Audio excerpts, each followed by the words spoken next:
Buenas noches, hermanos y amigos que están viendo esta transmisión. Les saludo con la paz del Señor. Estando tan cerca de fin de año, por ahí uno reflexiona hace un balance del año y reflexiona sobre diferentes cosas que ocurrieron tal vez sobre el año.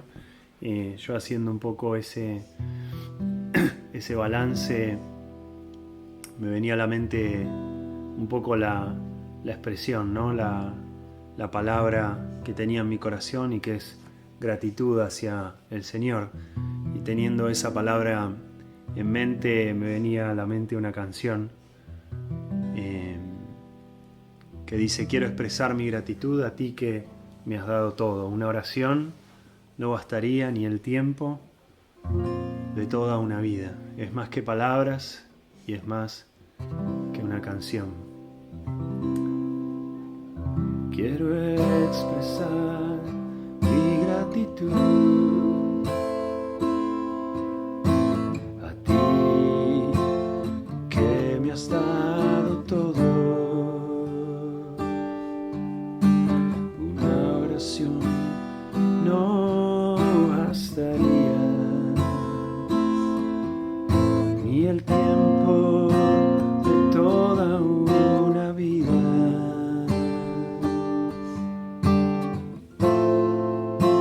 Es más que palabras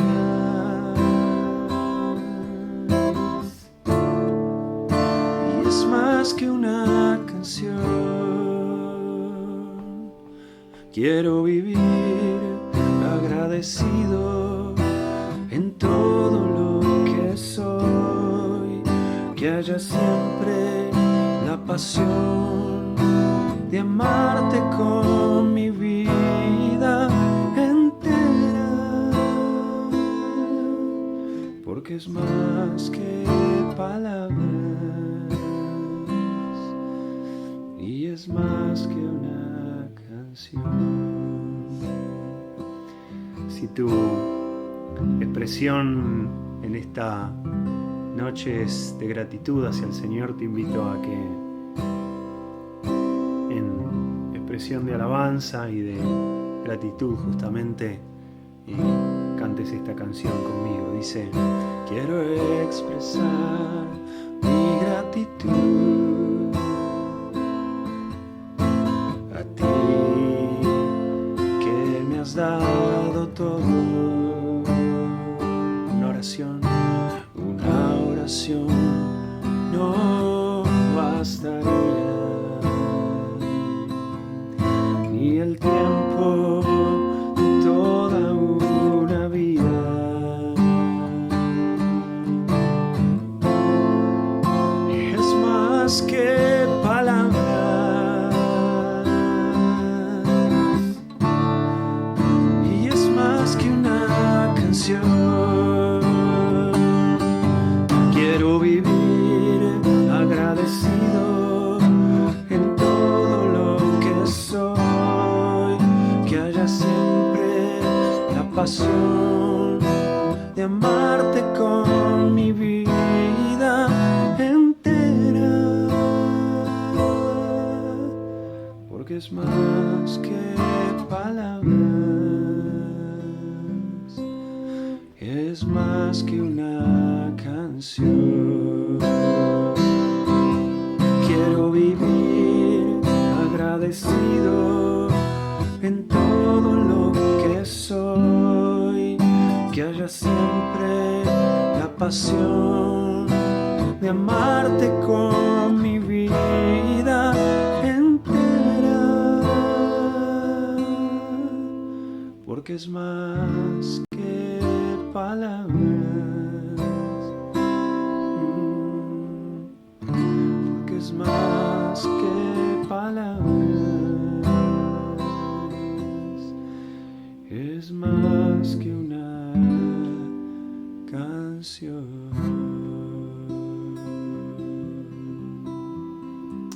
Oh Jesús, gracias Señor. Gracias, Señor. Estamos agradecidos, Señor, a ti por lo que has hecho en nuestras vidas, Señor, en este año. Gracias, Señor, por lo que hemos recibido, Señor, de parte tuya. Señor, inclusive por las pruebas, Señor, por las luchas. Señor, gracias porque tú nos has acompañado en cada una, nos has fortalecido, Señor. Oh, gracias, Jesús.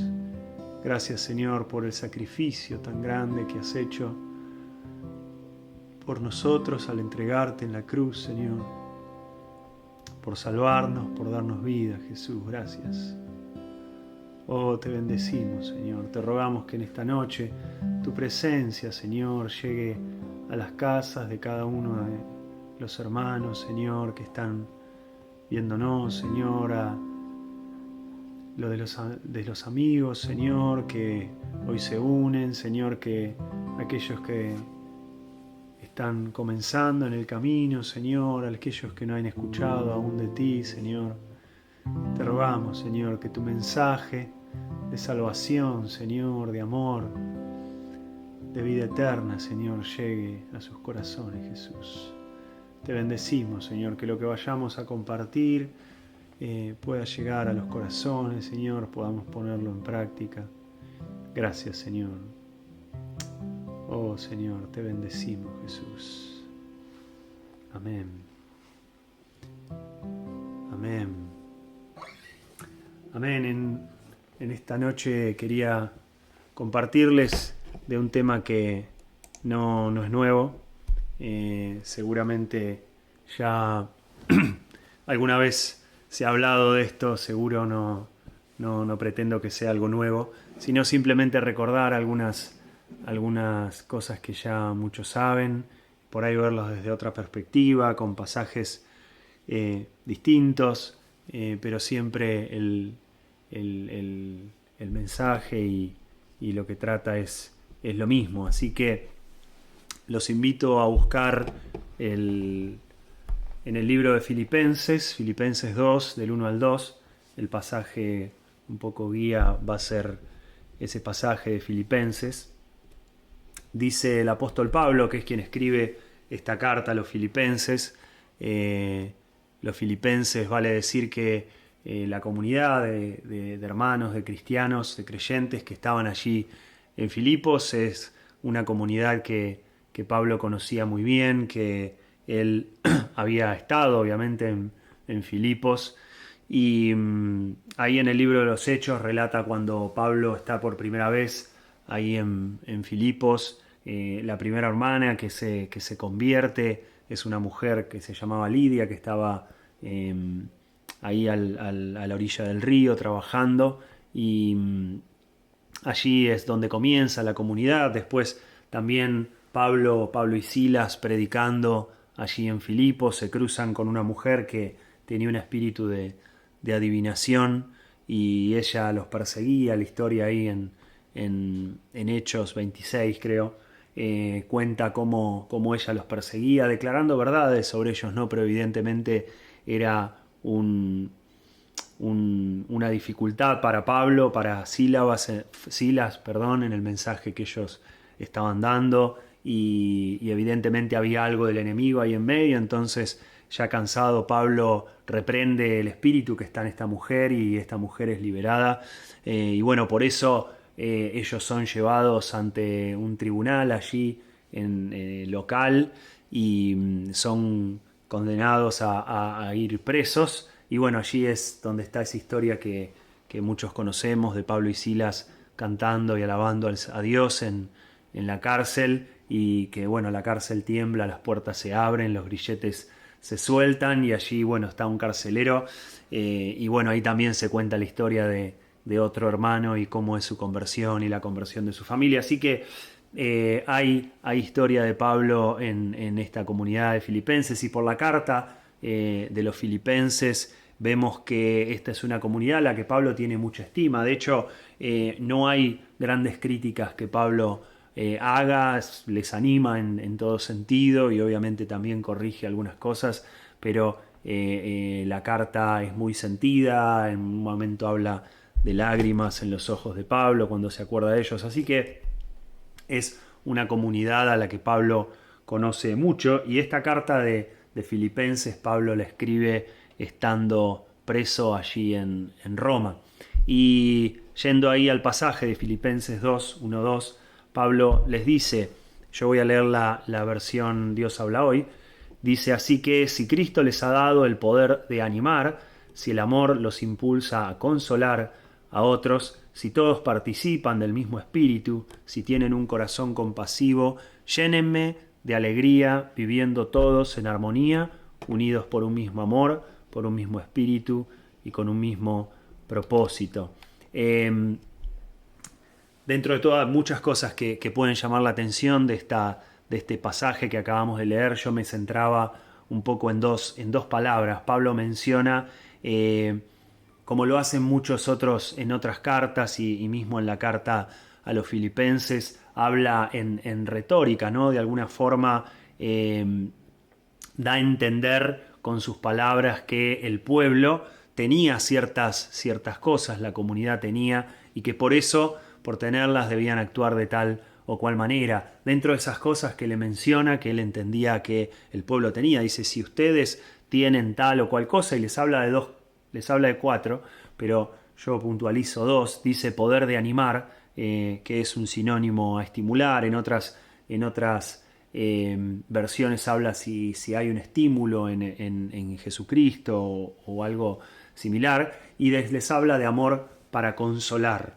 Y estas dos palabras me resonaban un poco y bueno, son un poco el centro de lo que quería que compartamos en esta noche: el animar y el consolar. Cuando nos detenemos sobre estas dos características, es interesante que a lo largo de todas las escrituras, desde el Antiguo Testamento, inclusive en el Nuevo Testamento, encontramos muchísimos hombres, sobre todo hombres de Dios, hombres que conocían a Dios, que caminaron con Dios y que en algún momento de sus vidas necesitan de este consuelo, ¿no? De este ánimo, de este consuelo, atravesando diferentes situaciones. Podemos recordar, bueno, el caso de Job, ¿no? Evidentemente es un caso que prácticamente todo el libro habla de una situación en la que Job está y que es, bueno,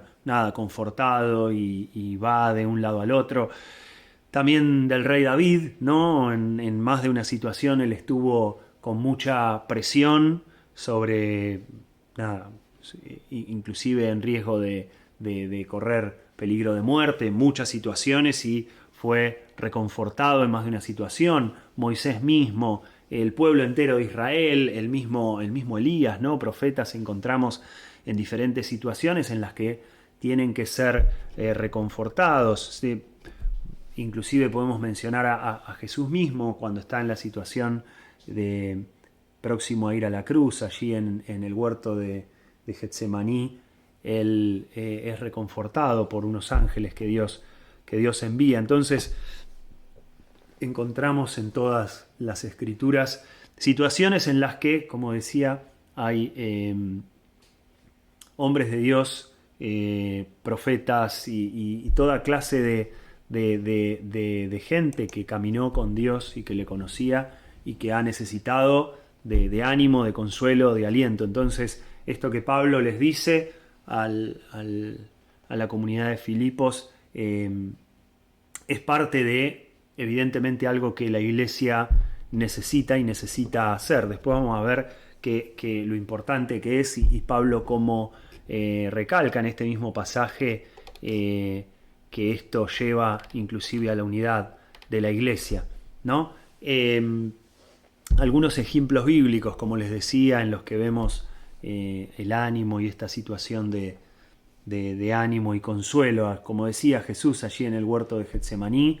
En Lucas 22:43 dice que entonces apareció un ángel del cielo y lo fortaleció a Jesús. ¿Se acuerdan? Estaba orando y empezó a sudar gotas de sangre, y bueno, en ese momento dice que Dios envía a uno o a algunos ángeles del cielo para que lo fortalezca, ¿no? Lo fortalezca, los reconforte, le dé ánimo, le dé aliento. Pablo también en el Evangelio, en los Hechos, ahí vemos en Hechos 13, 14 al 16, estaba Pablo predicando, estaba Pablo en Antioquía, perdón, y estaban en la sinagoga, y ahí uno de los hermanos que estaba presidiendo la sinagoga lo invita a Pablo si tenía, dice específicamente así, por lo menos en la versión Nueva Traducción Viviente, hermanos, refiriéndose a Pablo, si tienen alguna palabra de aliento para el pueblo, pasen a decirla. Y ahí Pablo lo que hace es declarar el Evangelio, ¿no? Qué mejor ánimo y aliento para el pueblo y para las personas que el mismo Evangelio, ¿no? Las buenas nuevas de Dios para el mundo. La situación que les contaba antes de Elías, en un momento, después allí en Primera Reyes 19, del 1 al 7, se cuenta una historia en la que Elías, luego de hacer un montón, o a través de él se hicieron un montón de señales de parte de Dios, una reina lo amenaza de muerte, y ahí dice que Elías se desanimó mucho y se fue como al desierto, ¿no? Y bueno, estuvo ahí en el desierto, y dice que Dios mismo envió ángeles para reconfortarle, alimentarle, darle ánimo. Así que bueno, nada, tenemos al profeta Elías, después de haber hecho un montón de señales, o a través de él haberse dado un montón de señales, cómo también tiene que ser reconfortado, ¿no? Algo que veía, digamos que es obvio, que el animar y el consolar siempre requiere por lo menos de dos personas, una que es el que necesita ser animado o reconfortado o consolado, y una persona o alguien que da el consuelo. Muchas veces vemos que es Dios, pero inclusive vemos que Dios utiliza a las personas, utilizó a ángeles también. Muchas veces no es con una persona en primera persona, sino es a través por ahí de algo que alguien escribió, que otro es reconfortado, es animado, o a través también, bueno, de un video, de una película. Bueno, en fin, hay muchas formas en las que se puede animar, pero sin duda que se requiere por lo menos de dos personas, una que es la que recibe y otra es la que de alguna forma da. El ánimo viene en forma muchas veces de aliento, de motivación para hacer o también para dejar de hacer algunas cosas, ¿no? El ánimo que viene en forma de dejar de hacer, o aliento para dejar de hacer algo, generalmente se lo llama exhortación, ¿no? Cuando algún hermano mayor o algún par nos indican alguna situación en la que debemos dejar de hacer algo o desistir de una actitud, es una exhortación y es una forma de animarnos. La palabra la usa mucho, ¿no? El animarse a dejar tal cosa, a perseverar en tal otra. Vale decir que los mayores instrumentos o cosas que uno puede hacer o decir para traer ánimo, como ya veíamos, Pablo dando el Evangelio adelante de la iglesia. El Evangelio son las buenas nuevas de Dios para el mundo, así que qué más ánimo que estas buenas nuevas, ¿no? Las verdades del reino, las promesas de Dios muchas veces son de estos medios para traer ánimo. Por otro lado, el consuelo está por ahí tal vez mucho más relacionado, yo veía y reflexionaba, con pérdidas, ¿no? Con cosas más, mucho más tal vez profundas, vale decir, o situaciones mucho más extremas. Por ejemplo, la pérdida de algún ser querido, la pérdida de alguna situación. Generalmente por ahí el consuelo, yo por lo menos lo relacionaba más con la pérdida, ¿no? Con la pérdida de un ser querido, tal vez con la pérdida de alguna situación, alguna cosa que he perdido, tal vez en lo espiritual, ¿no? Tal vez caer en algún pecado o alguna situación que hay mucha congoja, y bueno, eso tiene que haber un proceso obviamente de restauración, pero llega también a través de los hermanos, a través de Dios, a través de su palabra, consuelo. Así que el aliento, como decíamos, tiene varias formas. Una por ahí es el animar a perseverar en una situación, a ir para adelante, a hacer tal o cual cosa, o también tal vez a dejar de hacer. Y el consuelo, por otro lado, está más relacionado con esto, ¿no? Con una pérdida y bueno, los medios que Dios pone a través de hermanos, a través de su palabra, para traer consuelo y reconfortar en medio de esas situaciones. Algo que también es interesante rescatar es que es importante identificar la causa que trae en primera mano el desánimo, ¿no? O la necesidad de consuelo, pero yendo al desánimo, la causa que genera ese desánimo, ¿no? Para poder atacarlo de raíz, tanto uno cuando detecta esa situación de desánimo en uno mismo, como si alguien la detecta en otros y quiere ayudar, que obviamente es necesario, pero es necesario identificar muchas veces esa causa raíz, ¿no? del desánimo. Yo me anoté algunas causas que podrían ser de desánimo. Sin duda, el enemigo es uno de los primeros que está buscando desanimarnos en todo sentido, desanimarnos a perseverar en la fe, desanimarnos a vivir de acuerdo a lo que Dios busca de nosotros, a vivir en santidad, y el enemigo constantemente busca el desanimarnos. Así que uno de los principales o de los primeros factores que tenemos que evaluar es inherente a la obra del mismo enemigo para traer desánimo a nuestras vidas. Después, muchas veces son las desilusiones causadas por falsas expectativas, ¿no? Expectativas que tenemos sobre diferentes cosas de la vida, sobre personas, sobre situaciones.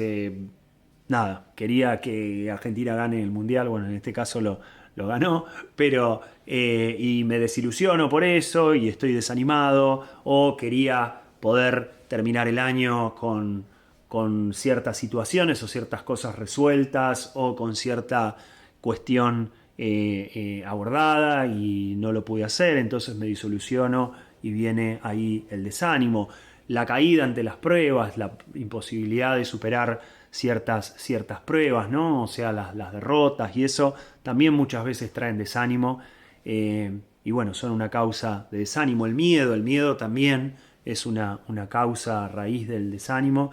Y bueno, nada, hay que atacar estas situaciones conociendo, ¿no? La raíz, la debilidad sin duda, la enfermedad, el tiempo de por ahí sequía espiritual o de no tener palabra de parte de Dios, o alguna situación por el estilo también trae desánimo.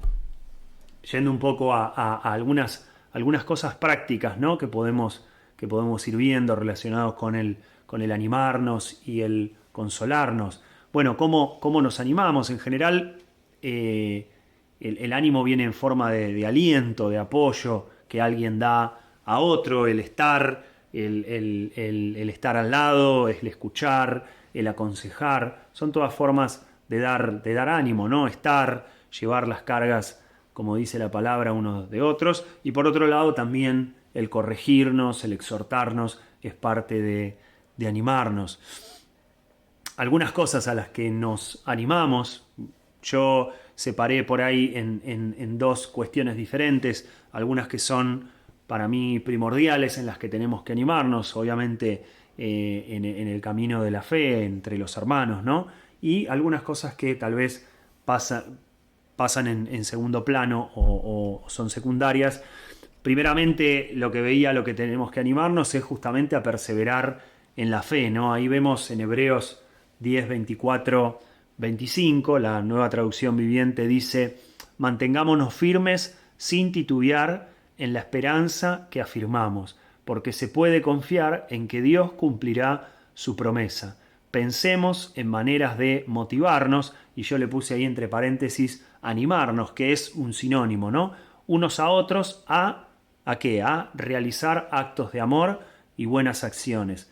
Y no dejemos de congregarnos como lo hacen algunos, sino animémonos, y yo puse también entre paréntesis exhortándoos, que otras versiones de la Biblia lo dicen así, unos a otros, sobre todo ahora que el día de su regreso está cerca. Así que una de las cosas que acá nos llama el pasaje de Hebreos es a mantenernos firmes, a perseverar en la fe, a motivarnos unos a otros, a realizar actos de amor y buenas acciones, y animémonos unos a otros, dice, sobre todo ahora que está cada vez más cerca el día de su regreso. Después Hebreos 3:12 dice, 3:12 al 13, dice, cuídense hermanos de que ninguno de ustedes tenga un corazón pecaminoso e incrédulo que los haga apartarse del Dios vivo. Más bien, mientras dura hoy, ahora, anímense unos a otros cada día para que ninguno de ustedes se endurezca por el engaño del pecado. Una vez más, es el animarnos a permanecer, a que nuestro corazón no se endurezca, a que no nos enfriemos en la fe, ¿no? ¿Qué más decía que el pasaje de Hebreos? Animarnos al amor y a las buenas obras, animarnos unos a otros y motivarnos a hacer actos de amor y de buenas acciones, como dice la palabra, a llevar las cargas unos de los otros. Dice Gálatas 6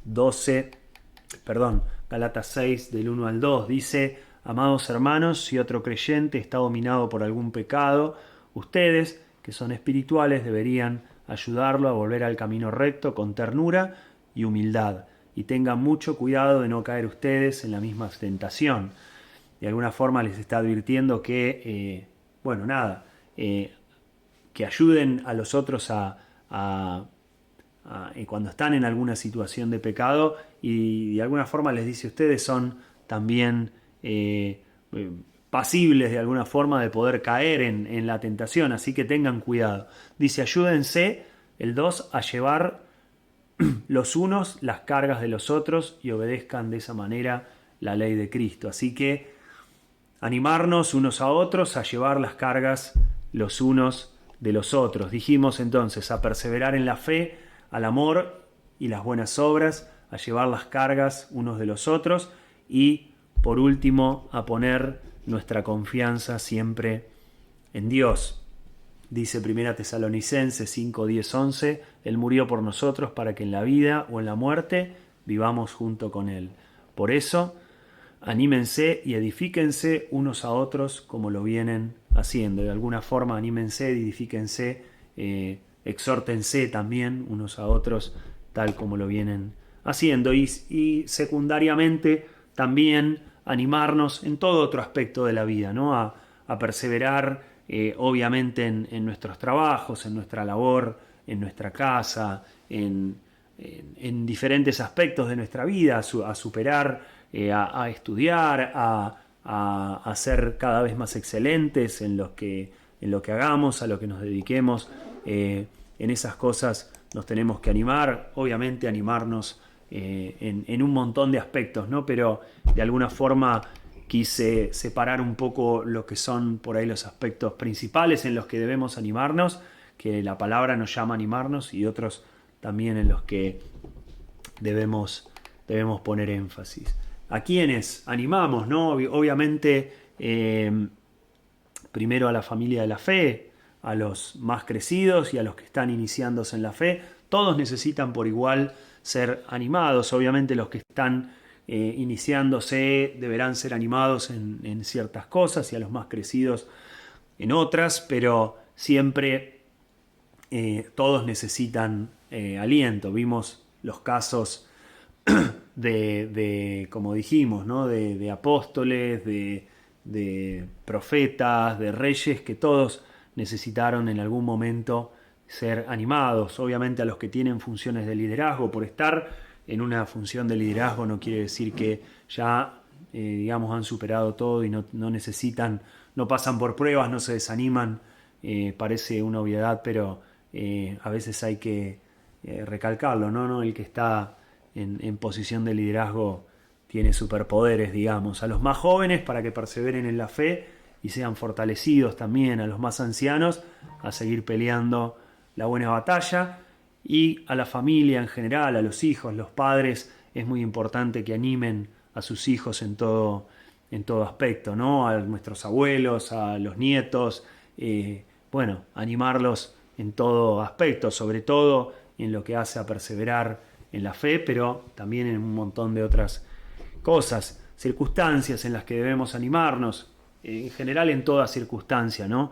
No tiene que haber un motivo aparente para darnos ánimo, simplemente el seguir apoyando, dar aliento, por más que parezca que el otro no necesita, siempre hace bien. Obviamente mucho más cuando enfrentamos todo tipo de pruebas, pasamos por tiempos de enfermedad, de debilidad, cuando atravesamos o vemos que otro está atravesando tiempos de sequía espiritual, de por ahí no recibir palabra de Dios o alguna situación así, o de lucha contra alguna tentación o algún pecado, sobre todo estar mucho, mucho ahí. Así que, de alguna forma, en conclusión, es imperativo que ejercitemos en nuestro medio y con otros el animarnos y el consolarnos, siempre obviamente en amor y guiados por el Espíritu Santo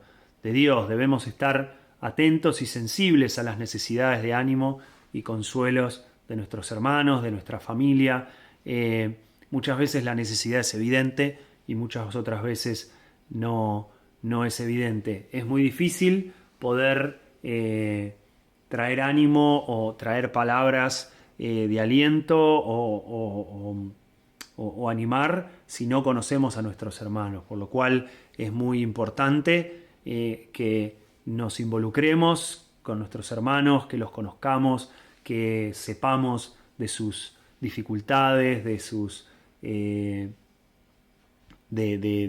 cómo están atravesando diferentes situaciones y poder ayudar y traer aliento, traer consuelo en el momento oportuno. Difícilmente podamos hacerlo si no los conocemos. Obviamente esto va hacia el sentido de reforzar siempre cada vez más la comunión entre nosotros en la comunidad.